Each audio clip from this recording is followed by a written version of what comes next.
Hello, world. What is up? Welcome to Build. I'm your host, Matt Forte, and we are here live at the Build studio in New York City. Our next guests made their Cafe Carlyle debut with Two Lost Souls back on September 11th, and I defy you to find a single non-glowing review. The show runs until the 22nd and is not to be missed. Their holiday album, Swingin Little Christmas, reached Billboard's top 10. I believe it hit number 8. That tour kicks off on November 17th, but somehow they are right here, right now. Also, they both happen to star in 2 of the most iconic television series of the past 20 years, but that's neither here nor there. Ladies and gentlemen, Jane Lynch, Kate Flannery, make some noise. Hey! Come on.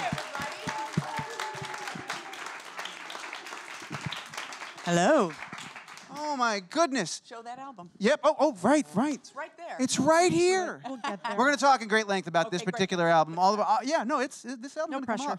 Okay. See, the beauty of the show here, Jane, Kate, is that we have a couple of minutes, and I love to start, before we get to all this, because we're going to talk about this, we're going to talk about the record, I just love beginning very simply, how are you? How are you doing? I'm really good today. It's raining. It's a little hot on the subway, but other than that, it's really wonderful to be in It's so great to be in New City. York in the fall. Autumn in New York. I mean, I used to live, it's just... No, it's 107 degrees and 89% humidity. Yeah. And I'm older than I used to be, but that's showbiz. Well, that's also life. Everybody's so. older than they used to be. Yes. Right now, in this very Of a moment. truth. Yeah. In this instant, everyone in this room Is older than they've ever been. That's right. Yeah. That's Especially really the heavy. twins thought. over there. The twins. Yes, there's Who many started to twins. be, who were Several Glee twins. fans when they were 18 and they're happening? 25 now. The Glee twins, This we is, call them. I think they're the Shining There's another twins, set of actually. Glee There's 2 twins sets right behind them. Yes, I think they're Office Crazy. twins, actually. You know, They're Office. They're actually going to fist fight in the alley, right? Oh, We have Office twins, we have Glee twins. Did you guys purposely sit in close proximity? No. It's just...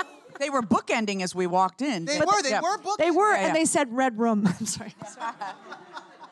They're very sweet. I think they were offering us rum, I think is what was happening. That's what it was. wasn't the The Meredith. color was red. Okay. Well, this is such a delight. So wonderful to have you here. Congratulations, not only on this show, but on the top 10 album, the tour, the impending tour, all of the success. And I'm so excited here. Let's start with Two Lost Souls. Let's get into this. First time at the Carlyle. It's a little bit of a different show. Walk us through the beginning stages. Where did the idea come from? How did you even start? Well, we've been touring together for about 5 years. We've known each other for decades. And we had a cabaret show and then, of course, the Christmas show. And we always wanted to do Cafe Carlyle. This is true, and this show is a little. I mean, before I was sort of Jane's sidekick, and sometimes people might come to the show and not She's know that I was in it. eclipsed me now. So now we're we're on a par. co-headlining. Yes, I guess. Yes. So there's this show is a throwback. There's a lot of really fun arrangements of some show tunes that you might not even know that you like. But I feel like we have a twist and a sensibility that's we're kind of taking something old and making it fresh without pandering. I mean, it's with great heart. Oh, and we soul. pander. No. Let's be She panders. truthful. I know. I I'm pander. pander-free. Yes. But we've done we have 2 Berry Sisters songs. I don't know if you've ever heard of the Berry Sisters, but they were sisters, Yiddish, and they sang in Yiddish and They really had to change tight their name to harmonies. Barry, which is it's an Irish name. Right. And let's not even get started. Of course, we're 2 Irish Catholics, so of Yes. course we gravitate to the Yiddish singing. And we kind of mixed in an Andrew's sister thing in there, and we do songs from the late 50s, early 60s. Some go back to the 40s, and we have a terrific musical director. His name is Tony Guerrero, and he does all of our stuff. He's a trumpet player, but he does everything. He plays everything. Yeah, He does. And Mark Vischer is the sax player, and we have 2 other local musicians who are fantastic, who I've worked with before, and so we have a 4-piece band up there who are smoking. Yeah. And a lot of jazzy kind of big band arrangements with just those 4 guys. Yep. I had read somewhere that you said, and you just said it right now, that you two have known each other for forever. You started singing together forever ago. What took so long that you only started touring and only started doing this? Television, my dear. So, well, actually, we've been that's true. I mean, work busy. gets in the way. I mean, We did do some charity stuff together, Right. but the going out on the road and touring just happened like 5 years ago. And in the tender beginnings of that, I was booked at 54 Below and for my quote unquote solo show, which I didn't have. I just accepted the booking and called Kate and said, "You must do this with me," and so that started it. But we've we've known each other forever, but was just in the It last started 5 out as a years. germ, and now it's a full-blown disease. Yeah, that's just right, kind of exactly. how it is. And we right? love it. Some of the greatest Yes. things in the world. That is the story, right? Yeah, right. Germs Yeah. and disease. Yeah. Also, too, just on a serious note, like some of the greatest creative ideas and projects are born out of necessity like that, where you book the show, Yeah. you don't have the show yet. Well, Right. we know about jumping off the cliff and hoping that there's that you don't kill yourself. But also, when you have great people, when you work with great people, there's a sense of trust already. So I feel like no matter how nuts I get in my head about it, I'm like, oh, wait a minute, but I'm working with Jane. Like, I just know I feel the same nothing way. is ever going to, nothing will fall. Like, even if you throw something out there that you never had before, it's never going to smash on the ground and fall flat. Right, we created this show specifically for the Carlyle. Yeah, in Carlyle, fact, yeah. we pitched them. Tony, who's not only a great musical director, he's a great graphic artist. We created a really fun poster they didn't use, and to give them a sense of the show. And they bought it, and we're opening their season. For, By the way, for at 2 the weeks. Carlyle, you can literally smell the performers on stage. The audience is so close. It's like it's so intimate. It's so nuts, wonderful. yes. And what a terrific space with a great history. There's a documentary called Always at the Carlyle. And Elaine Stritch played there. She did the last show of her lifetime there, and she lived there. A lot of great people have performed there. Yeah. And you feel that in the moment, right? It's not just a great story. There's something about the character of that space that it Yes. informs Yeah. the actual performance. Absolutely, it is a player in the show for sure. The Carlyle Hotel we're staying there is we get to just stay there. gorgeous, Oh my and gosh. That's the the real trick. That's why you did this, right? I know, You yeah. wanted to It's get into kind of the true. I keep thinking I'm going to get tapped on the shoulder and asked Yes, to yeah, pick to up leave. a tray and start working. No, Right. actually start cleaning up. But everybody shit that ton, works yeah. there everybody's really old school, great service, and it's wonderful. And the bartenders are great, the sound guy is great, and the audiences have been wonderful.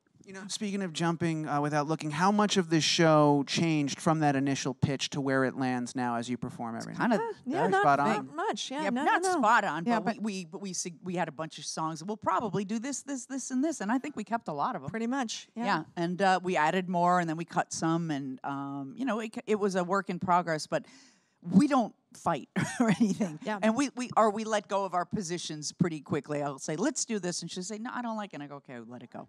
And then I did come back and repitch something, and we've let it go again.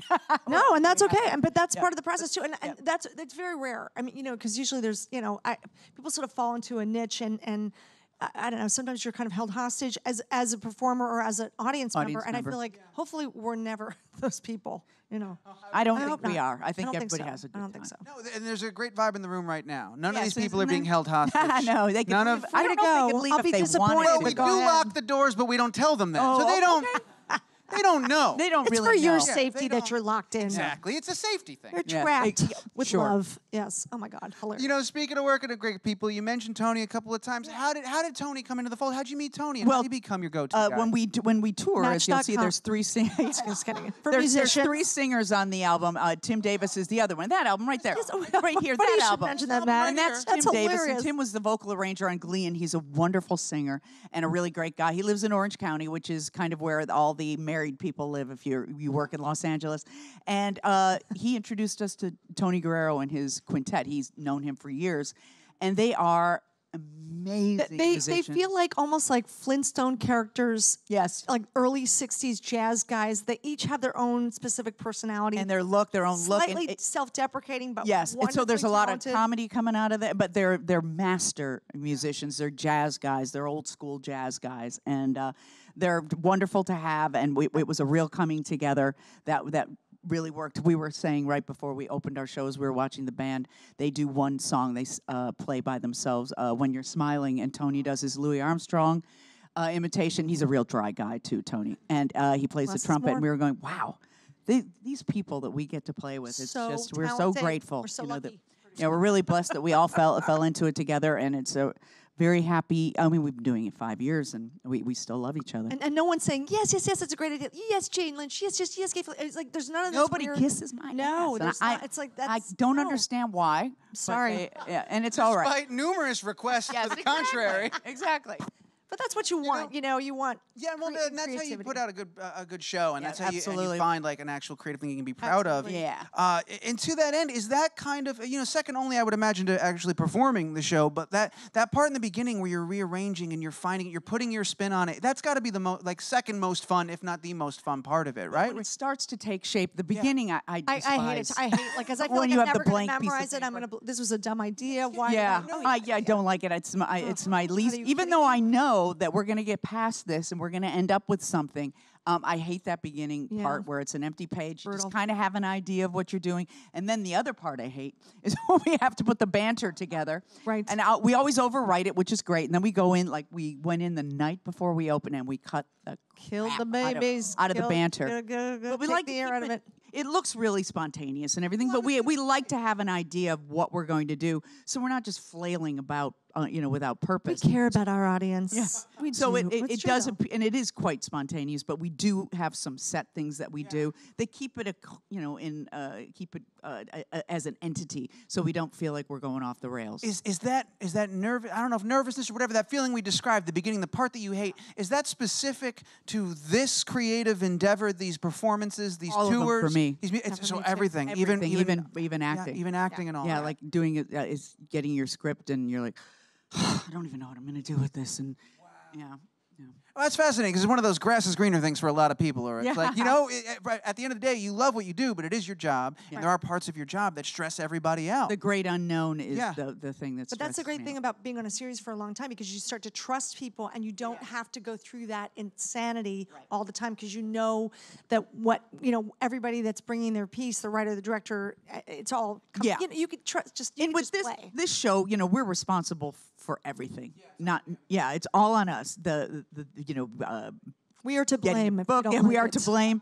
How it flows, and when people, what the band personnel is going to be, and then Tony takes a lot of pressure off us. He takes care of the band completely, and he, arranges everything. But we've got more skin in this game than any other. You got a lot of skin in this game. Does that make it harder to know when you're done assembling the entire product? Like as you're trying to find the balance and all this, you said you were tweaking up until the night before. We cut a lot of stuff, a lot of the yakety yak. But at that point, my favorite part is the editing. I love doing that. Like, we don't need that, and people call it killing babies. Like, you'll have these great jokes and these great. Now, you know what? We really don't need it, so you kill that baby. I love killing babies.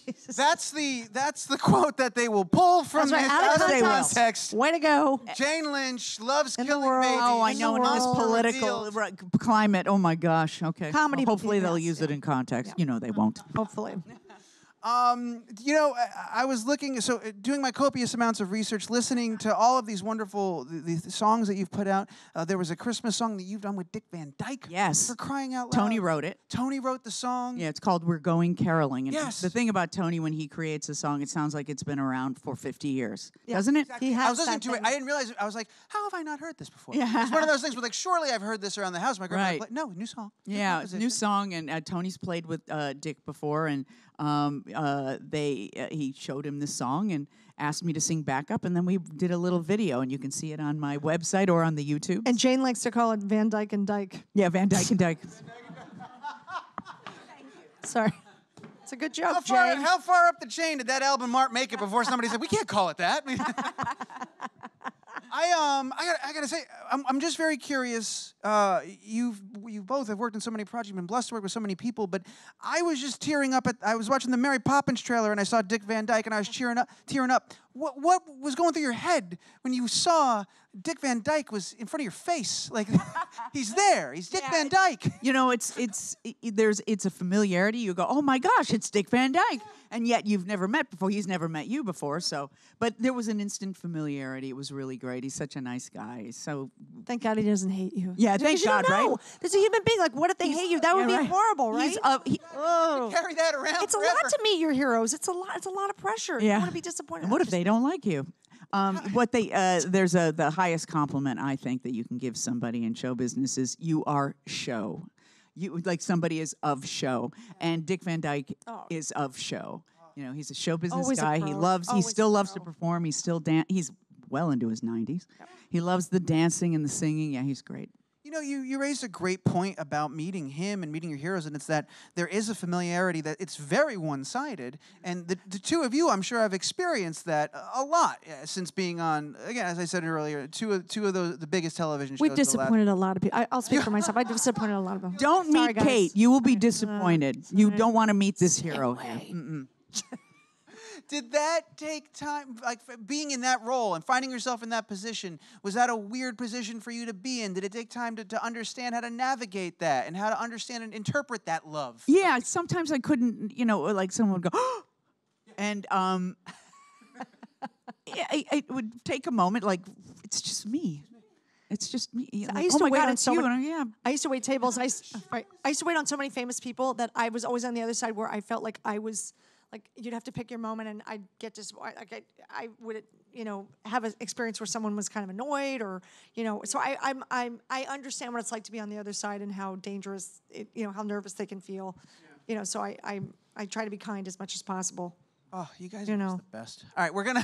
Even though I just I think cut you you are. off. No, that's such a thoughtful answer, and it's such a considerate answer, and it really is, because you are idols. You are heroes to a lot of people in a lot of different ways. Well, we're in people's living rooms, and Exactly. that's the thing. That's a And powerful thing. There is a Yeah, responsibility, absolutely. and it's a champagne problem when people, it's like when people really complain about that, I'm like, you know what?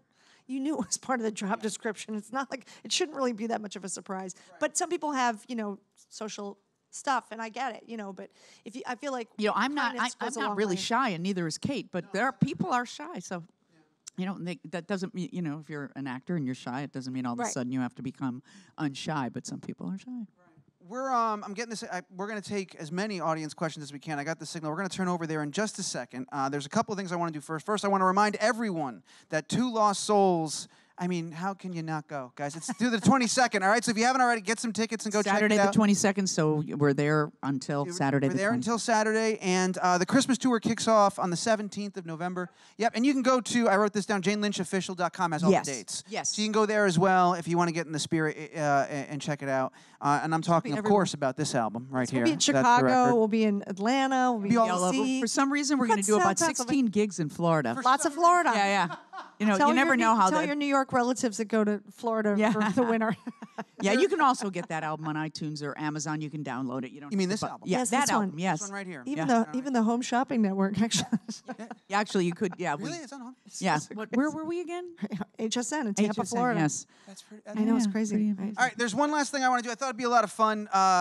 Jane, of course, your fantastic show, the Family Game Night shows. And you're an incredible host, and you both, Kate, have been on these wonderful shows. So I thought it'd be fun to play a little game. It's a simple game. It's an easy game, utilizing the two iconic television shows you both have been a part of. I had found some similarities between two characters, and so I call this game, and this is a clumsy title, but it's the best I could do. It's Sue or Shrew. So this is Sue Sylvester or Dwight Schrute. So it's Sue or Shrew. You do realize I did not play Dwight Schrute. I just want I know to you didn't. And believe me, maybe Kate, I should have had more makeup on. I've got a great bonus question that you're going to love Okay, in here in a great. little bit, okay? But I want you to work as a team, combine knowledge. I'm going to read you. I'm going to Schrute, I'm going to so read glad you you're on my a team. trait, and you have to let me know is this something that's a fact about Sue or Shrew? Okay. There we go. Thank you. I'm trying to get that trending. Got it. Yeah. Here we go. All right, first one. This character said both the first and last spoken lines in the series. Oh. Is it Sue or Shrew? I think it was Schrute. Yeah. Yes, I don't think it was Sue. Your Must be answer is Schrute? Schrute. It was Sue. Yes. This What is. did I say? Do you remember? That wasn't who. Yeah, there's got to be a Glee fan in here who knows this. Pilot. You have a microphone. Pilot. Use your microphone. This is your moment. I don't remember. Oh, you don't? That's okay. Okay, well then don't use the microphone. I just remember. I didn't either. I looked it up. Don't worry. Oh, and what was it? Do you remember the pilot? You just remember she spoke first in the I pilot. remember you see screaming at the cheerleaders. Got was it. that Cheerios. Okay. Have you ever tried to be waterboarded? That's hard. Is that it? I improvised that, by the way. Well done. Well done. You think this is hard? Try waterboarding. That's hard. Or being waterboarded. Okay, let's try. Here's another one. All right, this character has a purple belt in karate. Oh, Schrute. Schrute. There we go. Ding, ding, ding, ding. Fantastic. You nailed that one. All right, this one's pretty tough. I was surprised by this one. As a newborn, this character was said to already have a full set of teeth and bit their mother. This is a hard one. Sue? Yes, correct. Really? Wow. God, I'm trying to remember. There is a remarkable resource for shows like yours, fan wikis, where super fans have submitted facts. I've watched these shows millions of times. I didn't even know these facts. And you know who You're doing played my very mother? well. Yes. Carol Burnett. Carol Burnett. Oh, talk about. Everybody's so damn young. You're like, Carol who? That's a big deal for the record. That's a really big Yeah. deal. Okay. All right, let's do a bonus one. Kate, this one's for you can team up for this one. But true or false? There is a drink called the Meredith Palmer. Instead of iced tea and lemonade, it's iced tea and the booze of whatever half-empty bottle is closest. I've been told that this is actually true. This is correct. There is. Yes. There's a I'm Meredith Palmer. extremely There's also proud. a recipe. That's one of them. And then the other one I found sounds a lot more palatable. It's a one-shot limoncello liqueur, simple syrup, lemon juice, and a highball glass topped with ice. Very classy. That is very classy. Very that doesn't classy. sound like a More classy one-size-fits-all. than Meredith. Yeah, I'm going for Jumpsuit, the yeah. half-empty bottle one. All right, let's do one more, and then we'll open it up to the audience. The final one here. Through their superior brain power, they claim to have raised and lowered the cholesterol at will. There we go. That was immediate. Yeah, that was right. True. Give a round of applause for these incredible very individuals. Jewish, though. Yes, yes. For Jane, thank you They're the same character. for indulging me in playing Sue or I Shrew. didn't realize they were almost the same character. There's a lot of Sue and similarities. And who was it that there was a, remember Texas Ranger, what's his name? Chuck? Walker, Texas Ranger, Yeah, Chuck Walker. Norris. Yes, they used to, or just Chuck Norris. Yes. It was, did Chuck Norris say it or did Sue Sylvester say it? Yes, that was another big one. Right. Yes, wonderful. You guys are the best. All right, speaking of the best, we have the best audience in the world right here. We've got some questions and microphones. You're pointing to the left, so let's start with you. Let's see if that's right. Go ahead. Hi. Hi. Why You you, two are Tish? both fantastic. Yes, you. that's where I go. Are you in the art school there? Are you in the theater school? I am. Yeah, I'm in drama. Oh, wonderful. Perfect. Thank you. So you two were both in fantastic shows, two of my favorite shows that I've ever seen, and they were so well crafted, and the art behind it is just phenomenal. And I was wondering how different it feels to perform what you guys are doing now compared to performing on a TV show and on a set where, you know, there's not necessarily a live audience and everything's a lot more intimate. Yeah, so it's a pretty broad question about your experience in that. Oh, this is all engaging. so The, say- the being on stage is all engaging, and you use all of yourself. Right, but when you do a TV show, it is a team of people who basically create, like, finish, and they edit you. They edit the crap out of you. I mean, what I'm saying. There's so many people responsible for the end product. Whereas when we're live, out we're there, the it's only just ones us. responsible. It's without that. All about us. It's true. And Rainn Wilson went to NYU to Tisch. I don't know if you knew that. Yes, he's a graduate. It's all about Rainn Wilson. Can't escape that, Rainn Wilson. Can't. He's Can't do it. We've got a few more questions. The next one is coming from presumably you. Go ahead. Hi, my name is Isabel. I love you on Glee I love Glee since the pilot episode when they aired in 2009. I was wondering, do you have a favorite line? Do you like how you play Sue, or do you have a favorite song you like performing on the show? Yeah, there's a few. One that I loved saying was, "You remind me of a younger Sue Sylvester, but without my bone structure." Something I said to the gorgeous Diana Agron. And I loved saying, "I've decided I'm not going to carry photo ID anymore. People should know who I am." And loving musical theater doesn't make you gay. It just makes you awful. It's incredible. Kate, what about your experience? You know, you built this incredible character over 9 years and 9 seasons rather, and I wonder what kind of spontaneity there was room for on The Office, because I know you, Jane, improvised a lot of your great lines. No, I didn't. You didn't? I did Just not that one you improvise. told us Just that. that one. Every once in a while, I'd say something. All my dialogue was written by Ian Brennan, and Ryan Murphy would write some, and Brad would write some. But mainly, I am the beneficiary of the mad scientist mind of a man named Ian Brennan. Oh, wow. Yeah. You embodied that voice, so that Oh, was well, thank amazing. you. Yeah. It was a great coming together of two Yeah. people, for sure. Well, then Well, I will say that the thing that I love about, and that I'm most proud about Meredith, is that I feel like on so many shows that run for 9 seasons, 10 seasons, some of the characters kind of change, morph, and compromise. Like they just don't have the same energy that they started out with, and some of it feels right and some of it feels wrong. Sometimes their evolution is like, and I just loved that the integrity of the character of Meredith was maintained. Like I still, I don't feel like character ever outwore her welcome, and I feel like we still had the sort of less is more, sort of like the chess game that I felt like they were playing with, and getting to do so much great physical, just having these great physical situations to play out was so fun. I mean, it was really fantastic. It's so funny because Paul Feig actually came to our opening night, and Paul Feig directed a ton of The Office. And there's one episode, Moroccan Christmas in particular, that it's really the only time we got to improvise a whole scene. Steve and I got to improvise the whole scene in the parking lot where Michael drags Meredith into rehab. So there's this whole negotiation in the parking lot, and where I'm like, wait a minute, this whole thing. And we had this it was like a chase scene, like an old-fashioned chase scene in an old slapstick movie in a way, but it was so intense. And out of the corner of my eye, there were two people dressed exactly like us because they were afraid one of us was going to get hurt. So they actually had stunt doubles. And I was like, I don't care if I break my arm. I am finishing the scene. I actually think I lost my voice during that scene because I was screaming so loud. It was totally worth it.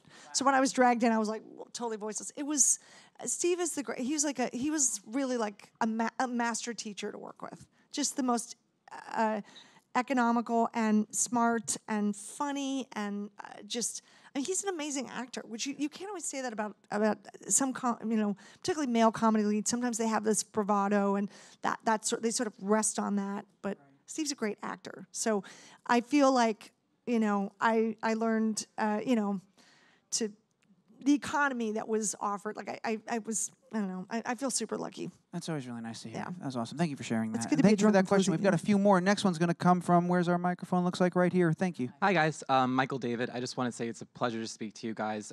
Thank you for just showing us all how to really work hard at what you do, just first of all. And Jane, I just want to say, as a member of the LGBT community, thank you so much.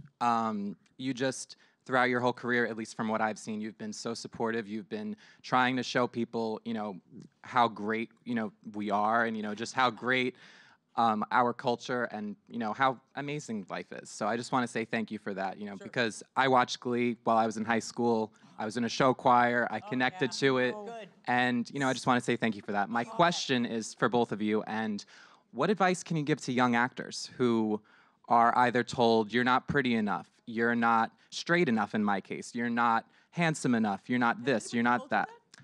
I've been told that, and in the past I've told myself that. Okay. So lately I've been a lot more confident, but I just want to know, what advice can you both give that kind of helps you steer away from those stereotypes in this industry? Well, you're perfect the way you are. There's nothing you need to change. And just, you said we worked hard, but we didn't. We worked smart.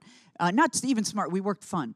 The smart thing I think that we've done is, and I've known her for a long, long time, so I know this to be true of her, and I know this to be true of me because I am me, is that we just went where the fun was. Yep. We really did, and we were compelled to work all the time. We loved doing it. We did, even before we started getting paid to do this, we were doing sketch comedy shows in little theaters, and we had a bunch of friends. We found like-minded others and who just wanted to get out there. And I don't think any of us, our main purpose was to get ahead in the business, even though that would be in the back of your mind, and we'd nurse fantasies. For the most part, we just loved getting out on stage and improvising our way through a scene, and it was a blast. We always would do a musical number we had no business doing at the end of the show, but it was always really good fun, and we bring a lot of that kind of, let's put a show on and let's have fun to our Carlyle show and then the other cabaret shows we've done. But also working with people that you feel really see you, and even if there's not money involved yet,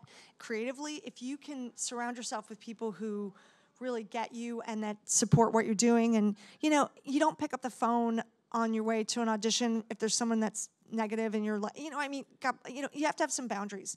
You need to keep your dreams safe because other people will not. You need to keep, you need to figure out what your boundaries are with some of those people. But also, I remember, when I first got hired at Second City, it was such a dream to get hired there. But I have to tell you, I was having more fun working at another theater at the Annoyance. And I was like, so I took a leave of absence and I ended up never going back. And even though somebody told me that I was probably making the biggest mistake of my career. But we had a blast over there. We did, and so the thing is, like, if you can find someplace where you feel like you are heard and that you can express yourself as an artist, and because I think really the bottom line is, if you're an artist first, the outside jobs come and they could be great and you could connect with them and get to do something on a higher level, but you're cooking your own cake. So just, keep cooking. Don't let somebody throw something in your recipe that you don't really agree with. Great metaphor. Yeah. Eat up, everybody. So, Life is a cake. kind of. Life is, in fact, a cake, many layers. We have one more. Our final question is right here from this gentleman. What's going on, guys? Hey, what's going on with you? Good, good. I love the Jane way K. you walk up and take you. You're right on your mark. Right Look on at my that. mark. Yeah. What's up, man? Just want to say I love you guys for different reasons, obviously. More recently, The Office, but I didn't know you did so much voice work as well, Jane. But I want to know, who made that final decision for you guys to join forces? Like, who said, all right, we're going to do this. This is our thing, and we're just going to push 100%? Well, in all fairness, I invited you to Yes, do and I was solo smart show. enough But to even say yes. earlier, when we would do the songs, you invited me to do the that benefit, the charity stuff. Yeah. When we first sang when we first started singing together, and we put this in the show too, like when we ran through a song together, we looked at each other and exclaimed, "You're as good as I am." So we felt like we met somebody. She's great with harmony. I'm great with harmony. So we switch on and off, and we know how to give each other the spotlight. We know how to step back. We know how to take it. And so, yeah, we're, I don't know that it was any one decision, but kind of back and forth. Yeah, and I think it's, again, if it feels good, keep doing it. That's like the message of life. If it feels good, like, don't feel like you have to, I just think you need to nurture whatever makes you feel good every day and makes you want to get up. And if you have to work 3 jobs, you have to work 3 jobs. That's not a punishment. It doesn't mean that you're not entitled to have a good career later, at some point. Or your career could be that you work 3 jobs, but that you love every single thing that you do and you believe in it. Even if you hate your restaurant job, like if it affords you to do something that you really dig, do it. Don't worry about it. Don't judge it, Well, that was great. Thank you guys so much for all those questions. Obviously, the two of you love what you're doing. When that is as genuine as it is, it's contagious. The whole room is filled with a wonderful vibe right now. So you can only imagine what awaits at the Carlyle if you were to get some tickets. The show, of course, running now through the 22nd, and this record right here available everywhere. You can find wonderful holiday music, and you should get it. It's never too early. So pick up the record and The keep news an eye out sucks. because the tour starts on the 17th. All right, of November. I think I've mentioned all the wonderful things. I think you did. Thank you so Matt, much. Did you you're guys have a awesome. good Thank time you. with Yeah, You're the this was best. great. Thanks Thank for you all for yes, coming, you guys, too. Thank you. That's all we Really want to great. hear. So let's do it one last time. Make a ridiculous amount of noise, everybody. Jane Lynch, Kate Flannery, right here.